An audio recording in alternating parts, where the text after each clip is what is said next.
Hey guys, what's up? I've actually got a new build to show off today. This is my SOL level 40 strength build. As you can probably guess from taking a look at his fashion, SOL level 40 is a bit higher than I've normally been going lately. 28 strength, which is just enough to one-hand the great club if I choose to. Few points in endurance, some points in vitality. I've had to make definitely a lot of sacrifices here. This is really an evolution. I'm sure I'm going to end up redoing this guy a couple more times, trying to figure out how much stamina different kinds of swings take. An R2 followed by an R1. If I put a couple more points in endurance, I may be able to squeeze another R1 out of this guy. Here you can see some of the other weapons that I switch up to. I sometimes switch over to the crossbow, to a shield. It just depends.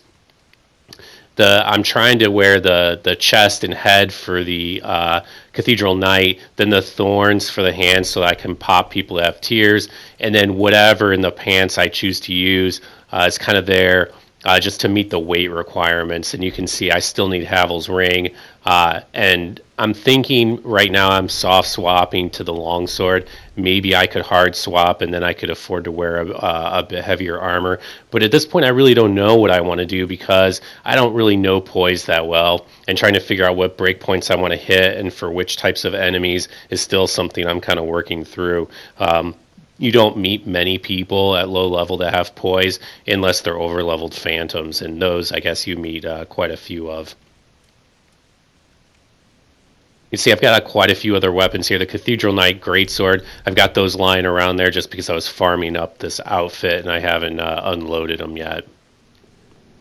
So this here is actually the very first iteration of this build. You can see obviously I don't have nearly as much poise on this version, but I was able to carry quite a bit more stuff on my person. I didn't have to use the Havel's ring, so I could have like the Hornet ring and the Obscuring ring equipped at the same time. And in fact, this might actually be the optimal version. I still don't know. It seems like the kinds of people that interrupt me on this build are the same ones that were interrupting me on the other one. So there's probably a higher poise breakpoint that I still need to hit. Chase downs with this weapon, they are a real challenge. Stamina management with this weapon is so much different than what I'm used to, and you can see here I'm not swinging at this guy. I'm just staying right on his nuts, and to pressure him every time I swing this weapon, it's like a fourth of my stamina gone. Fortunately, I was able to kill him with a plunging attack, and I was able to put some serious hurt on the host. And after I dropped down here, I realized kind of I'm in a bit of a pickle here. It's now a 3v1 instead of a 4v1. Trying to figure out how I'm going to deal with all these guys is going to be a challenge. Now I know behind me goes around the corner and then there's a dead end. So these guys can kind of pin me, which is making me a little bit edgy. And I'm already thinking about whether I want to try to get outside these guys or not. But I saw this guy was going with the three L1s and doing the final leap, which is easy to parry. So I just switched over to the Hornet ring, and now that's one less Phantom. And you may have noticed I had the Chloranthy ring equipped originally on this guy, and I still may go back to that. I'm kind of trading off between Chloranthy, Hornet, Obscuring, and Night Slayer. This thing crushes guards pretty well. For people that are foolish enough to try to block too much with it, you can easily break their guard after 2 swings, and sometimes after only 1. And I think it really surprises some folks. The bread and butter of this weapon, I think most people who know this weapon understand, is the R2.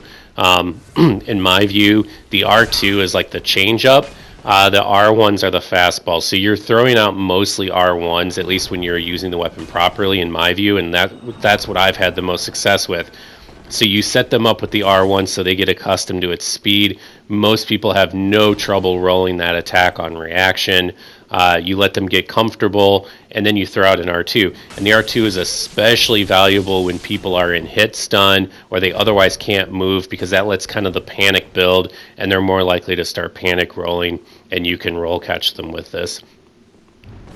even experienced players who know better. I remember I played against Skitter, and Skitter was using the great club, and I knew going in that the R2 was really dangerous, and not to panic roll and make sure I identified what type of attack it was before I rolled. But even knowing all of that and even having fought against it, he still caught me a couple times with the R2 and ended up kicking my ass with it. That said, players that are better, you may want to switch off to something else if they know their roll timings. The other issue becomes when somebody's low at health or they're just in full-on evasion mode. They're not actually trying to damage you at all. They're just trying to avoid you, maybe to resummon. You'll likely want to switch off. This is not a weapon you're going to chase people down with. It's really not a weapon you can even pressure people with. I played around here, as you might have noticed, swinging it one-handed, and that was more attempting this Sunbro here who was doing rolling attacks earlier to see if he would do a rolling attack with the shield out, but he would not. And the host had popped a seed here, which I didn't realize until right now when I got hit by that fireball.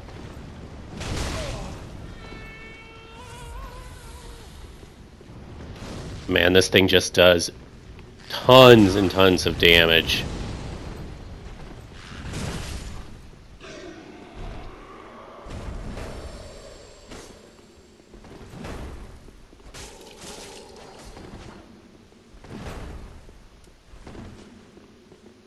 And here I abandoned the Great Club and decide to go after him with the Man Serpent Axe. A lot of people get really pumped about this axe. I'm still kind of on the fence about it. I think I would probably rather have a straight sword. So if I'm missing something about the Man Serpent Axe, and I decide to edge on him a bit there, which is not normally my style, just trying to mix things up a bit with the new build. But if somebody knows something I'm missing about the Man Serpent Axe, please do let me know in the comments. I would really love to hear about it. A lot of the invasions today, are maybe not like the most entertaining invasions I've put together in terms of like some of the gameplay or some of the enemies. But there were a lot of things about playing with the Great Club that for me were so different than any other weapon I've played with. I've never played with an Ultra before. I mean, I've screwed around with them, but I've never really like had a build around one and used one on a build. Not quite true, actually. My very first dueling build was actually the Astora Greatsword. But that was mostly against scrubs, and it was pretty easy to win with. Invasions are actually more difficult than a lot of those duels were. But playing with an Ultra is like a completely different mindset. It's almost like you're trying to parry people with the swing. Like you're trying to bait trades. You can't swing this weapon that many times. So you can't just go after people and be aggressive. You almost have to rely on their aggression and use that against them. So you have to appear to be weak at times. You have to make them think it's safe to attack. And that's not always so easy to do. And here I get some nice roll catches here. The roll catches with this are obviously hugely predictive. That was interesting there. That kick actually took me out of that R2. Curious if I had been two-handed whether it would have done the same thing. So this invasion was interesting. I've been playing around with all kinds of different weapons on this build, all kinds of strength weapons, the pickaxe, the war pick. A lot of those weapons do really well against solo players, but they do very poorly against groups. So these kinds of wide, horizontal swinging weapons tend to do the best against groups. And at this point, it seems like it's just the host. Then I see a Sunbro come in, who I later found out was actually, and I hope I don't mispronounce his name, Etan or Etane from the Discord. And so we were chatting a bit after this fight.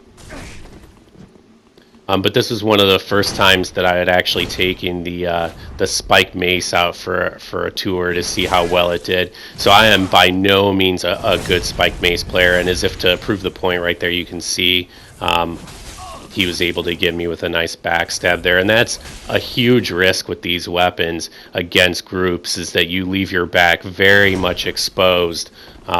So you really have to be cautious and really watch how often you're swinging these. There's so many times where I knew I could kill somebody if I just swung one more time, but blowing your stamina is a huge risk. You'll see I do that numerous times in these fights.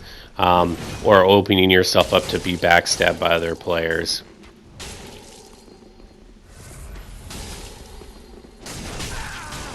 And obviously these arrows are really annoying because they keep interrupting my combos.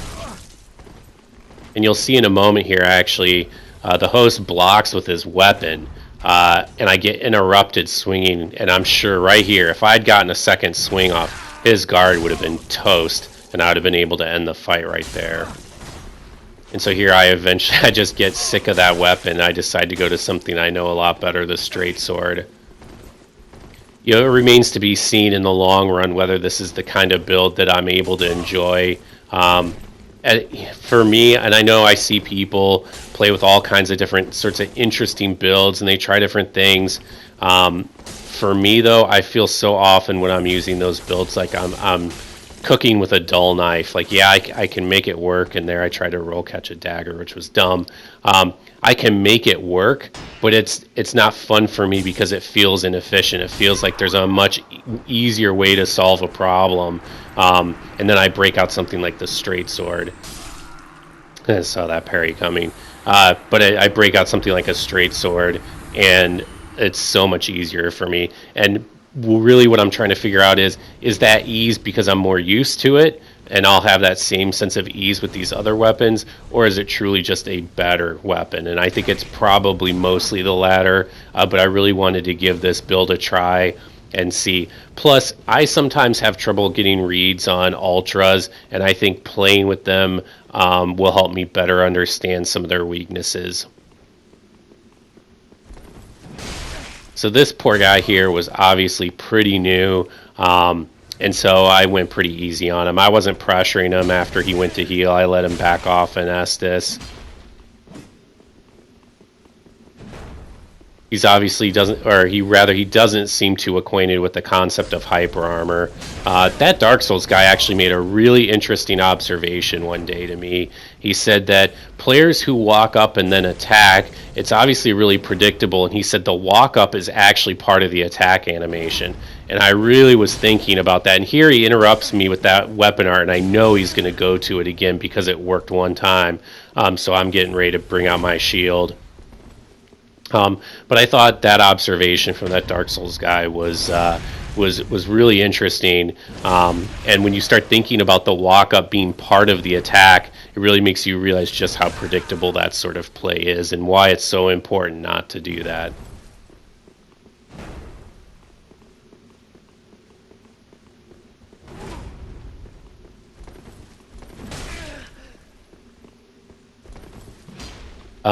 The R2 on this weapon actually combos into the R1, but I think it's really important that when you use the R2, you don't combo it into the R1 until you actually hit confirm the R2. Obviously, it just blows stamina unnecessarily and reveals to your opponent the fact that that R1 can come out that quickly after the R2. Most people don't expect that, so you kind of want to keep that information secret until you can really use it to your advantage.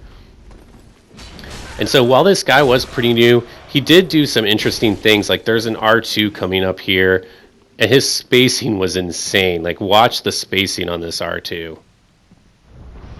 I'll tell you, my spacing is not anywhere near that good against the R2 when somebody else uses this great club.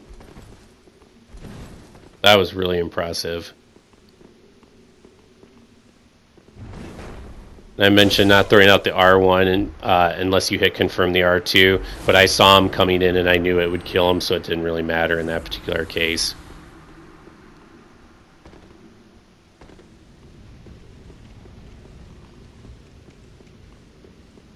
So I'll probably end up respecing this build, and I know I've seen a couple people like the Mocha Latte use the Great Club at low levels. So anyone that has any insights into like how much stamina I should be using on this guy, let me know.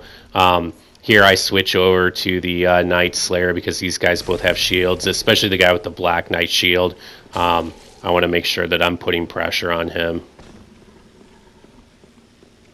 And these kukris are actually really freaking annoying. They're the kinds of things that you probably would never use on your own, like as part of like an invasion build. But as far as like a group strategy for gankers, for groups of enemies or groups of opponents. It makes a lot of sense because you can get some good stun lock with it.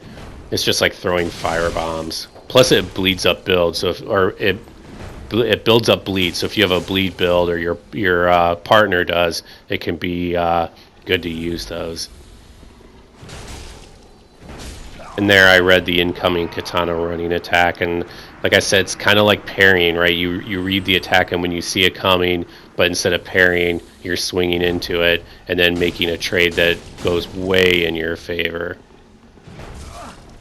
The running attack on this sucks so bad.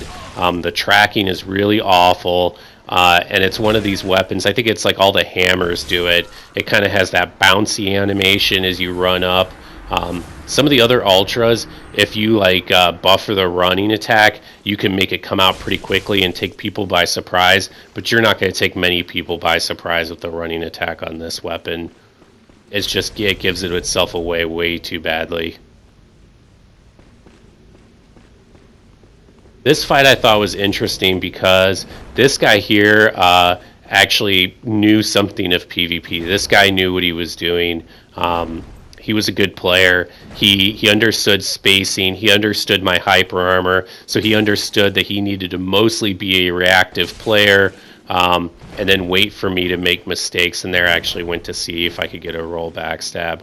But he's going to basically try to stand just outside my attack range and then punish my whiffs. And so my challenge is I kind of want to get in his face and make sure that every time I swing I make him roll so he can't counterattack me. And here I'm just kind of playing around with the R2s. And you'll see I make a mistake frequently throughout these clips. I will have full stamina. I'll hit somebody with the R2, and I won't immediately go into the R1, which in most circumstances I really should be doing.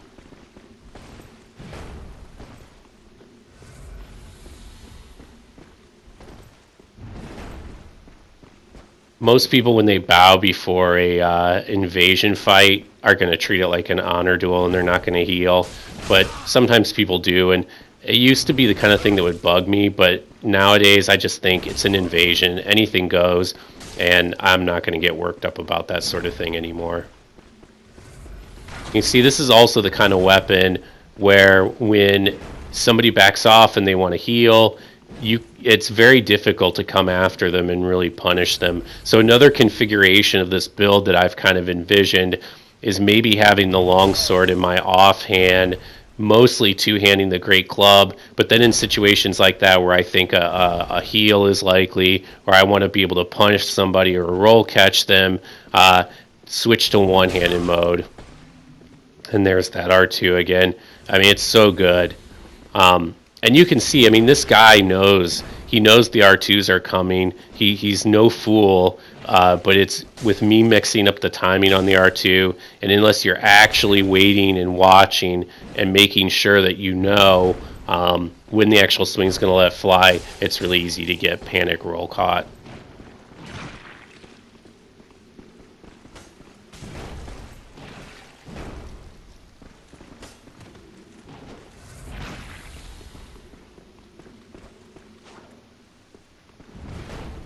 At this point, I'm making a mistake. I'm doing too many R2s. I really need to be throwing the R1s out there to try to take this guy off of the R2. He runs up here, and at first I was afraid he was coming up here to resummon, but I think he just wanted to get away from the PvE that was down there. And at this point, I decide he seems to be rolling most of my attacks now pretty well. I know the parry's coming, so I go for the runaround backstab, but I was too late. The runaround backstab is so difficult for me to do against a Cestus user. But at this point, I think a straight sword, I'm going to have way more luck against this guy. You know, people get kind of wise to the Great Club. They start to see the kinds of tricks that you use. So I mentioned in a video, I think it was actually my last video, where I was actually talking about the need to avoid the R2s against people who are parry spammers. And this guy isn't quite a parry spammer, but he's definitely going for a lot more parries than I would, and he's going for them in situations where I would call them very low reliability. And there, I don't charge the R2 at all. I just let it out. He's going on first motion. As soon as he sees that R2, or maybe even first movement, he's hitting the parry button. And I just find that really frustrating. So at this point now, I'm not going to use the R2 unless I charge the crap out of it. And now, emboldened by his earlier success, try and reaction parry my attacks. That's just stupid.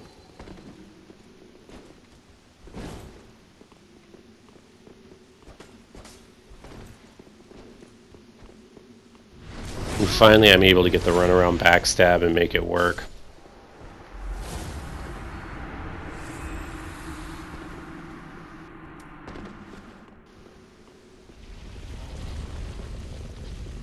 So this was just a short little exchange I wanted to demonstrate. This is another player that knows what he's doing in PvP. And normally, I think the kind of general rule is in PvP, the person with the faster weapon has an advantage, and that ultras basically are going to get beat out every time by the player who knows better. And while I think there is a lot of truth in that, I've learned that there's also a lot of exceptions, and that as an ultra user, you can do a lot to mix things up. Platinum 7 beat me with the Zweihander when I had a straight sword. Mr. Mank actually did the same thing to me. Skitter beat me with the Great Club, and I don't remember what I was using, but it certainly wasn't an ultra of any kind. And so part of my motivation here is to try and develop a new skill with a weapon like this and be able to beat out people with faster weapons. And man, that is why you do not want to block with your weapon against something like a Great Club. Ouch.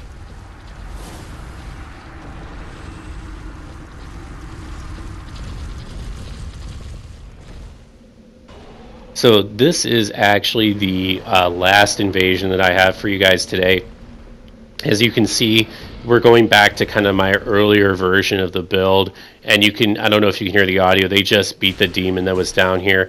One of the big shortcomings of a build like this, when you go with a poised, big, heavy weapon, is that build's advantage gets neutralized the moment another player has a heavier weapon, has more poise. At that point, you might as well be swinging something smaller and faster because all the advantages that your poise gives you have been neutralized.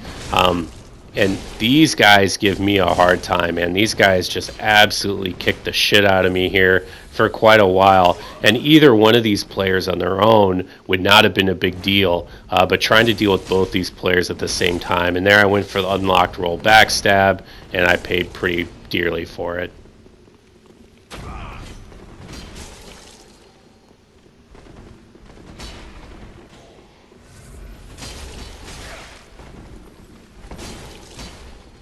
At this point, I really should have switched to either the Man Serpent Axe or a straight sword or something else. But I think at this point, I was still relatively new to the Great Club, and so many of my other weapon endeavors in the past would last like 2 fights, and then I would get frustrated and switch to something else. There he baits me into the plunging attack. So, I mean, I'm just getting the absolute shit knocked out of me at this point. But I felt like this time I really wanted to commit to this weapon and give it a fair hearing. So that's why I'm excuse me. That's why I'm not switching at this point. I think probably at this point the only thing that's really keeping me alive are all these skeletons that the host and the Phantom have to deal with. So at this point, actually looks like maybe the white Phantom is out of Estus, but he's standing right above the host, and I suspect that they're trying to bait me into an attack so that they can get a plunging attack on me. They got me once already, so I'm obviously not going to fall for that again. I don't know why this host likes his jumping attacks so much. Finally, I give in, and I switch over to the Man Serpent Axe. I mean, I understand when you've got a parry shield out that a jumping attack may be the way you want to go. I still don't think that's the right way to deal with it, but I certainly understand it. and at least sometimes it can be a good decision. But jumping attacks in general, not a big fan of them. With spears, I guess they can be a little bit better because you can space them out, and it makes it much harder for the other person to get a backstab on you.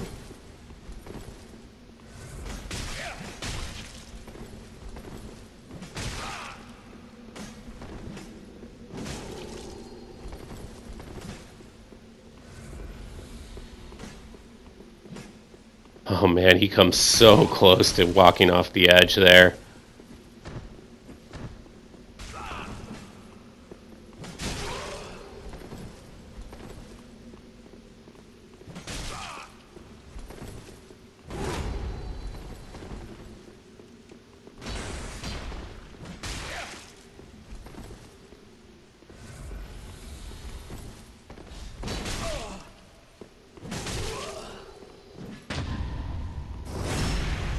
And that is all she wrote. Well, guys, it'd be interesting hearing your feedback on the build. Thanks for watching. Take care now.